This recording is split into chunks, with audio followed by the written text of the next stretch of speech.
players for really executing Dave Duda's defensive game plan. We watched tape, we studied it, we made certain decisions. If we were bigger, how were we going to play it? We did an awful lot of switching, which we didn't really miss one. And then really just the flurry in the second half with the glass. They hurt us with offensive rebounding. But then calling it the way it is. If you're playing without your best inside player in Ruffin, and you're playing without Massenut for most of the first half, I mean this disrespectfully to those other guys, but we should win the game. But it was the defense, and we knew it. You know, we couldn't get ahead of ourselves because we scored 90-some points the other day. Right now, this is who we are, and really, this is who we've been. You know, in the two-game losing streak where the sky fell in on everybody at Villanova, look at how many points they scored. They scored 61, and Fairfield scored 60 with a foul at the end. So they, you know, it's our offense, and it's going to be our offense as we get ready now for Atlantic 10 play. Can you talk about the 24-2 run and just what went so right for you guys during that whole stretch? Just defense. I mean, we are not a spurt team this year. We are going to be a defensive team, and not that, you know, we're building our we have to fight possession by possession, and I thought we did that. I thought there was some spectacular rotations. You know, no one's going to appreciate those, but their teammates will appreciate it. The blocks at the rim. Ron had a block for sure, and CJ had him, and Halil I thought had one. And then Langston got dirty. You know what? It's not to their credit, you are never going to play pretty against Drexel.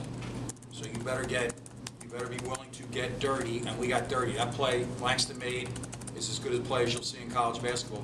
The breakout for the layup, and then some extra possessions that we got. The parts of basketball outside of offensive execution, we were fine. Even we executed our offense. Just in the beginning, we were just too fast. Phil, could you talk about CJ's game? Didn't miss a shot. Well, I'll say this as kindly as I can. CJ likes basketball, and I think if you ask him, he likes basketball.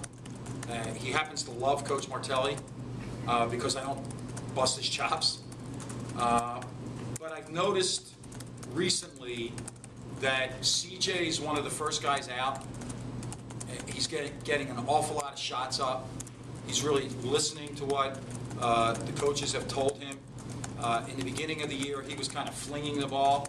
Now he gets his feet underneath him. I think he had 2 offensive rebound putbacks. He had 2 the other night against Iona. So there's a little bit more. I told his mom the other night on the phone, I said he's liking it a little bit more. She said, don't jinx it. Because if you remember last year, he started at the beginning of the year, real big year, with the block shots and everything, and people wrote about him and said nice things about him. He don't like that. He doesn't like that. He don't like the fact that he was just interviewed. He just doesn't, that's not what he's about. And I hope that I hope that we can instill even more of a love of the game because special things could happen for him. So how do you feel about your team's depth as you progress in the conference play in terms of try to extend it or? Well, I mean, we're going to look at it, but I sound repetitive. To me, guys that perform in practice get a chance to play in a game. But here's what when I woke up this morning, John, I had one intention: beat Drexel. If that meant 5 guys play 40 minutes, then 5 guys were going to play 40 minutes. Now, I happen to know that we have a 6th guy, and we had Halil, and, you know, he played a little nervous. But now you go 6 guys. So what's the right number of minutes? Is it 30 minutes for the 6 of them? And then you have 20 minutes to get for the rest? But in previous years, I would go into the game and say, I have to get so-and-so in the game. I don't, and they've been told that. My team has been told that. And if it's going to help us win that night, yeah, we'll extend it. But, and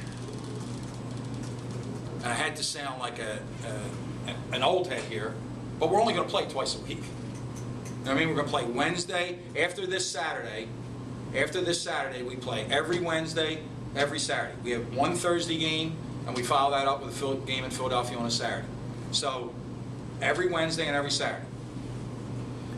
So at the end of the day, if there's guys in that room that are interested in how much am I playing or how many shots, then we can't be successful. But if there's guys in that room that believe what I tell them, that whatever it's going to take on this particular night, that's exactly what I'm going to do. That's exactly what I'm going to do. Phil, it looked like CJ was having more fun out there today than he has at any point in the season. Did you see? Did anything I wasn't here. happen facially? I saw a smile. I did. It's just not his nature. He, you know, like you could talk to a sociologist who will tell you, like, big kids. You know what I mean? Like CJ has been the same. I've known him since the 9th grade. They tell me when he played CYO basketball. Can you imagine? He'd bring the ball up the floor and he would score 25 points a game, and then he would pack up and he would leave. And if during that moment in time he didn't have to speak to anybody, he's all right with that. He's not asocial. He's not antisocial. He's just he's an introvert. And I like the fact. See, now you're going to set me off, but see, I'm going to go back now. I'm going to tell you the truth. He didn't say a word at Villanova, and they gave him a technical foul. The ref. And that guy owes him an apology, because he said that a kid who doesn't say anything said something. And we have it on freeze frame. So it's just not his nature. But he's never going to embarrass his family name. He's never going to embarrass me. But the way that he carries himself is the same thing. Every semester we get a report from a teacher. You know, is CJ okay? Because he's not going to engage. No, he's going to go exactly where Coach told him to go and do exactly what Coach tells him to do. And then... Phil, did you say anything particular to the wheel to calm him down before the game, especially him coming back off suspension with a road game, wherever it may be, much less in the city? Tremendous point. Really a great point. As we debated what to do and what I decided would happen, it was either going to be 2 games or 3 games. And I thought that his 3rd game should be on the road in a difficult environment. Come back? I wanted it to be that way. I mean, we could have waited and made it a 3-game. It would have been a bit excessive, I think. But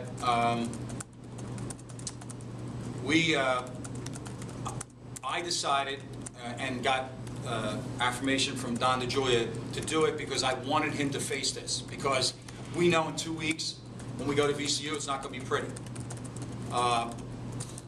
Dave Duda spent some time with him. I said to him yesterday, I said, listen, I have your back. Now, he'll sit here and tell you that he did it. So it's self-inflicted, and he knew what was coming. And the only thing that and I really do, the only thing I tune into from the stands is if there's any comment about family, and if there's any comment, any racial comment. There's no reason for that. You can come. It wasn't much. No, it wasn't much. It wasn't much. Thanks. It will come though, and he has been forewarned. You know, look, I'm not trying to throw a guy under the bus, but it's a 0 tolerance. Blink the wrong way, and we'll just move on. Happy New Year to everybody.